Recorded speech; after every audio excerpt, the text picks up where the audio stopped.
Yes, we to talk about the storyline, the city, and when we last year we had students from the university with us when we was doing the city, and one of the students asked questions to our students, and one of the questions was, why is storyline your favorite subject? And the student told him that, I know, it feels like I'm in a fantasy world. It's like entering another place. And this is what storyline is about, we think. And my name is Jessica Hansson. I'm a teacher, F23 in Backatorpsskolan. And I've been working with storyline for 5 years now. And my name is Sara Carlsson, and I'm a teacher for a grades preschool class through 6. And in Sweden that means ages 6 to 12. I started my first teaching job 13 years ago at Backatorpsskolan too. And I came in contact with storyline early, and ever since I have worked with storyline about once every year.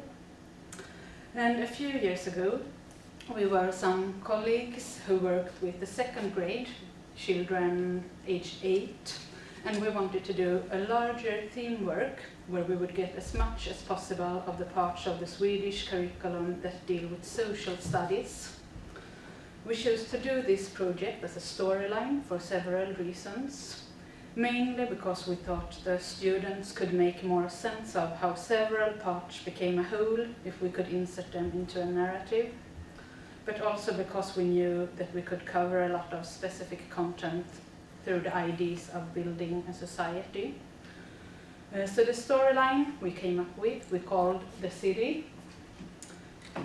And the gist of the story is that a group of people for different reasons have left their country of birth, and after traveling by boat together, they land on an uninhabited island. On this island, they will have to work out how they want to build a city that works for all its new citizens. Several of our colleagues were inspired to try out the city after we presented it, and Jessica was one of them. This led to the original outline being developed further, as the goal for storyline at our school has been to include more focus on sustainability and resilience.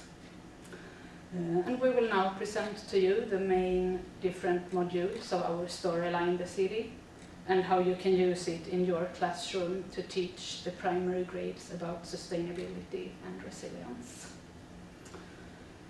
The intro to the storyline was a surprise we prepared while the students were having recess. We rearranged the furniture to resemble the shape of a boat, turned off the lights and pulled the curtains, and projected a stormy sea we found on YouTube. And when class began, the children were asked to board the ship, and we read a story. A lonely ship out at sea is surrounded by stormy waters. There are people of all ages on board. They have all left their countries to look for a new home and a new future. To the reasons why worries. Now surrounded by the storm, they are tired and afraid and questioning how to handle the situation. Suddenly one of the children spots land on the horizon. After many weeks at sea, the captain can finally anchor the ship and the passengers find their way onto land. They decide to make this island their home and scout the area to choose the perfect place to build a city. And here is a video of when Jessica's group starts their storyline. Åskan mullrar och öser ner. Ingen människa vågar ge sig ut på havet i det här vädret. Det är bara ett ensamt skepp där ute. Det är en stor båt, men ändå kastas de mellan vågorna. På båten finns många människor. Barn, tonåringar, vuxna, gamla.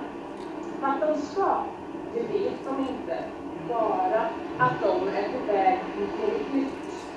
De har alla lämnat sina hem och sina länder och nu är de på väg för att hitta en plats där de kan skapa ett nytt land och nya hem. Yeah, it was in Swedish, but yeah, you can see how it looked. After the written story is told, it's time to let the children be co-creators. Questions about who these people on the ship are and why they would leave their homes are posed to the group. Using the thoughts gathered, they individually go on to create their own character and its background. Different classes use different techniques to craft the characters, and here you can see some examples. Then the students were tasked with creating a background story for their character, specifying why they would have left their home country.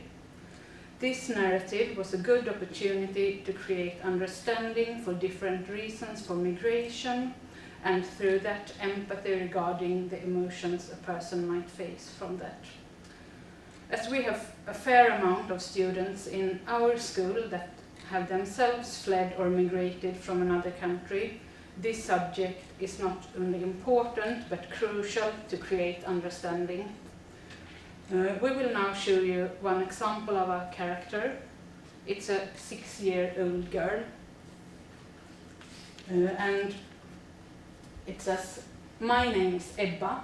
I am 6 years old. I come from Indonesia. I fled because of a tsunami hitting my old country. I fled together with my mom and my older sister Tia, but not with my dad because a house fell on him and he died. I miss my old house and the people I knew in my home country. I look forward to moving into my new bedroom and the animals that live in my new country. I'm scared that there will come a tsunami here too, and that people will tease me for my dark complexion when the people in the new country is fair-skinned."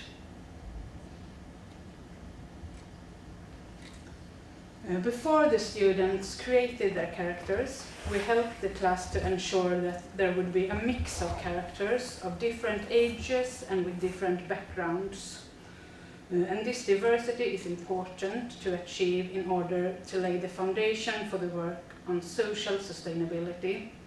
The rest of the storyline is primarily about creating a city where these people with their differences can live a good life together, and where everyone, despite their differences, can have their needs and wishes met as far as possible. And if the characters were more similar, for example, if everyone was about the same age, this would not have been challenging in the same way, as they would then probably have more similar wishes about what they needed to live a good life. And after they created their characters, we started to think about what do we need in the city to survive. And we talked a lot about what needs and wants. And we talked about what you have at home. What is it that we need, and what is it that we really want? And we wrote everything down on a list. And after this, we talked about which of these things are necessary to have, and what is luxury, and what can we live without. And after the discussion, we started deleting things from the list that we consider to be luxury and that the students thought that we can live without. And in one class, you saw the film yesterday about the discussion about the floor heating. They were discussing if it was necessary or luxury, and the end of the discussion was it is luxury. We don't really need to have floor heating. And many students had not thought that several of the things you have at home are not really necessary. And we have a lot that is desire and not need. And the question we ended up with was, what can we really live without? And after we did this, we talking about where should we build the city and where should the city be located. And you see a map how the island looks like, and they had to discuss, the students had to think individually first and then in groups about where they thought the city should be. And in the discussions, the students use the characters. The idea is that it is the character's opinion that should emerge. And when they had discussed it in a group, all groups had to present to the class where they thought where the city should be and why. And after the presentations, everyone in the class was able to vote on which proposal they thought was the best.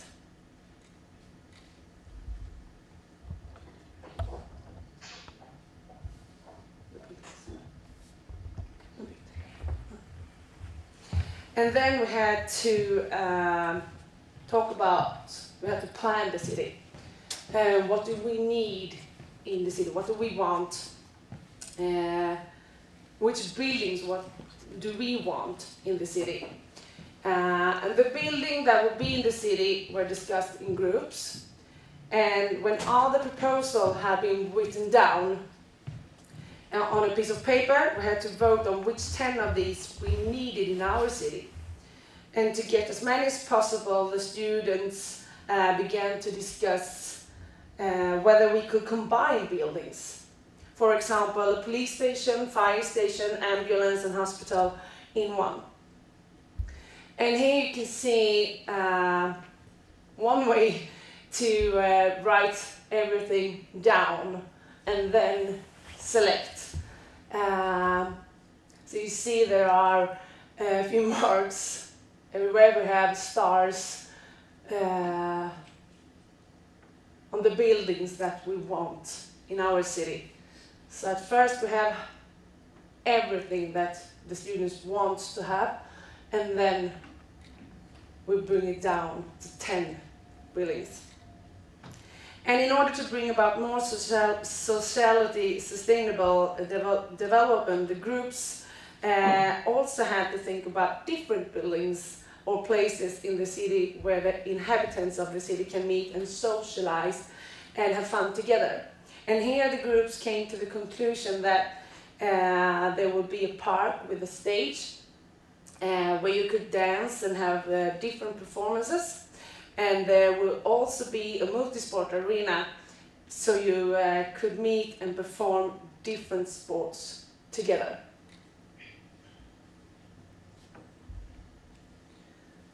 And in order for the city to be as ecologically and economically sustainable as possible, we had a lesson on how we produce electricity. We talked about what is renewable and not renewable, which is most sustainable and why. And after we had seen movies and read articles, the students got to work in groups. They had to select one of the electricity alternatives that they had received information about, and they wrote about wind power, hydropower, wave power, and solar energy. And here it was also important to see if there was anything that could affect the environment negatively. And the groups had to create their own posters. And two of the posters you can see here, it's the wind power and solar energy. And here you also have a list. We wrote everything down, what they know about electricity. Yes.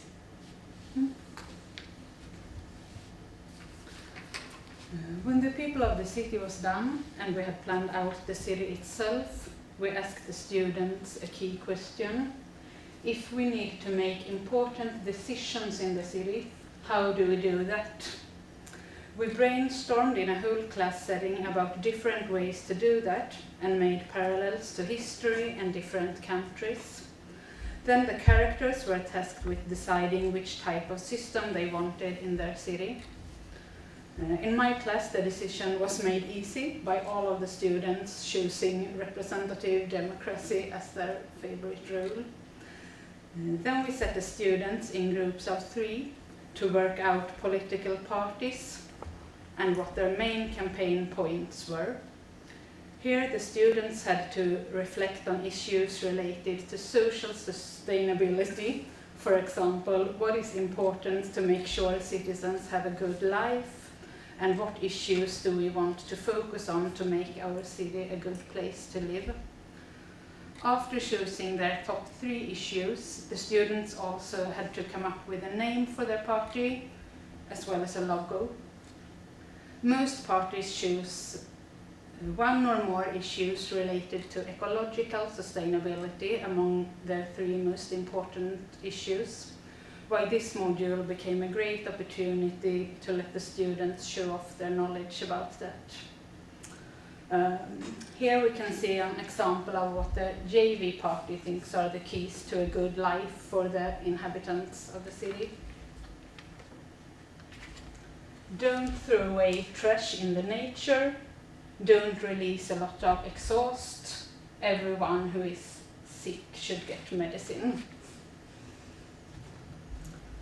The groups were also tasked to plan out and record a short campaign film presenting their party and argumenting for their 3 most important issues.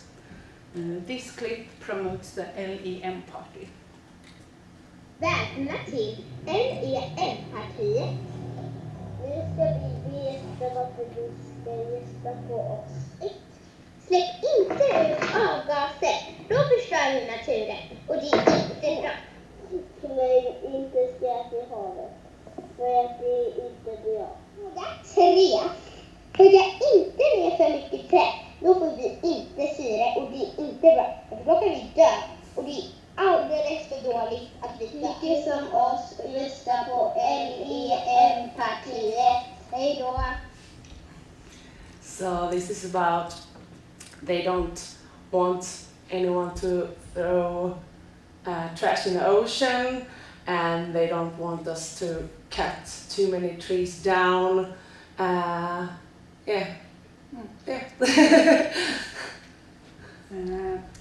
one morning we held an election. As the students arrived in the morning, we had prepared a polling station and ballots where they could tick the party they voted for.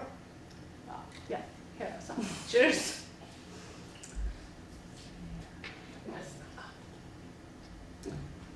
One of the modules where the focus on ecological sustainability is most prominent is the one about transports. It's about how people should transport themselves in the city. Initiating the module, the students got to consider what different solutions for human transport there is to choose from in our real cities. We discussed the pros and cons of the suggestions the students came up with. And when we did that, a number of students raised the issue of making the transport environmentally friendly, and it opened a discussion on why we are using cars to the extent that we do, knowing how bad it is for the environment. Issues pertaining to social sustainability was also brought up. Why do we not use bikes more when we know it's good both for the environment and for our health, was one of the questions asked by the students. After the discussions about already existing modes of transportation, we paired up the students and asked them with inventing their own mode of transport. The criteria were that they considered environment, safety and space, making sure they didn't take up too much room. They made sketches and wrote an argumenting text describing the advantages of their invention. The creativity was endless, making room for inventions such as cars fueled by ketchup, magnetism or bike-like pedals, as well as flying vehicles similar to unicorns or UFOs, trapping carbon dioxide while passing through the air.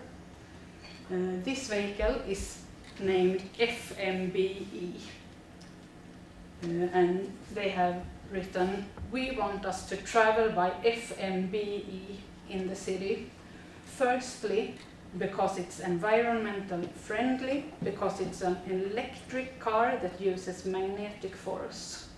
Secondly, because it's cool and can fly. Thirdly, because it's safe since it's using magnetic force."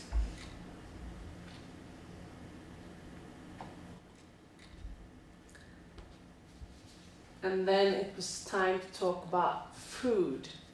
How should we produce the food and what food?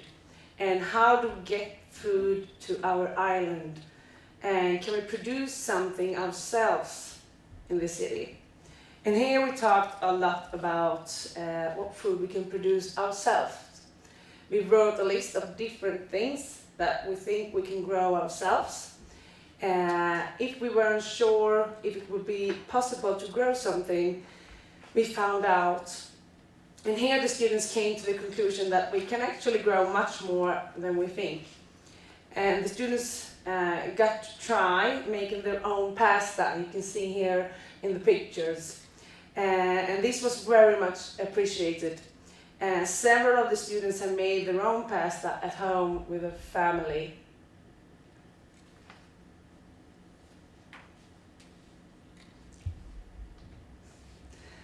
And one day, an oil tanker runs around of the island, and the characters got to walk around and mingle with each other about what might have happened. How does the character react to the event? What kind of boat is it? And what has happened? What should the people of the city do now? So this was the question they had to talk to each other with, and there were many discussions about what could be done so that it would not be an environmental disaster. And they thought about they could suck up the oil, but what most students thought was the best thing was to transport the ship away. And after this, we talked about what can be used instead of oil or diesel to propel large ships forward. And here the students had to think for a while and then sit in pairs and discuss their ideas together. The group then had to tell the class about how they think a ship can be operated without oil. There are many thoughts here about propelling the ships with the help of solar cells and large paddles that propel the ships forward. One group also thinks that they can use solar cells, but also wind and hydropower. Here we see that the students develop the knowledge they learned earlier during the storyline. And another group thinks a little differently and wants to use mobility.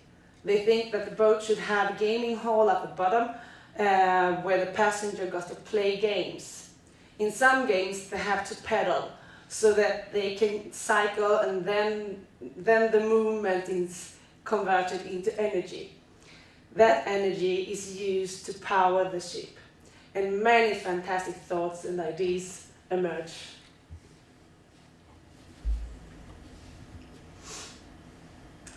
Among the last things we did in this storyline was building the model of the city. In most storylines, a similar module of practical making is placed at the beginning of the storyline,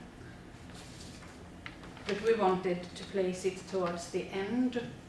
Then we had the information from the previous modules to make sure the design of the model would translate in detail to the city that the students had planned. Another reason to place this practical, creative module towards the end was that several of the teachers in our school had the previous experience of students losing some of the motivation after the build in other storylines. And we wanted to take this opportunity to try out if placing this type of module towards the end would increase the engagement of the students throughout the entirety of the storyline. Here you can see some pictures of different models made by different classes.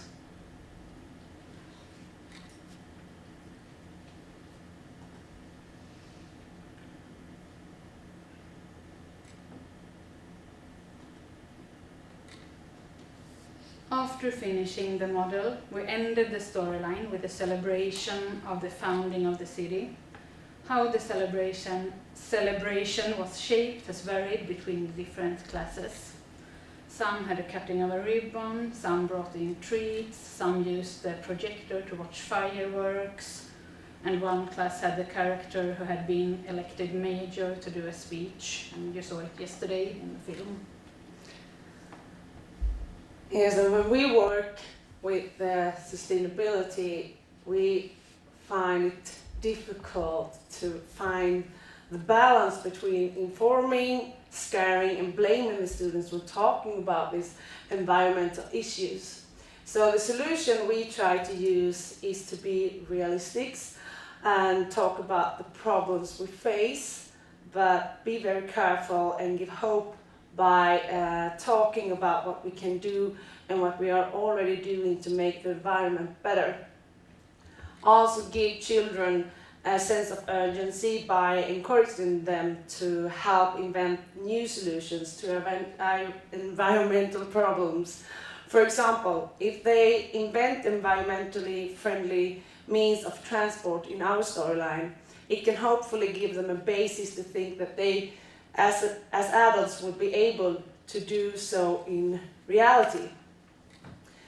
And an advantage of storyline in general is that it creates a sense of community in the class, which can lead to social sustainability here and now. The students create something together and it creates community and trust and respect for each other. They also practice resolving conflicts under the guidance of us adults. And the students become very involved in the storyline. It becomes like a game or another world they get to enter thanks to the characters and the environment you create.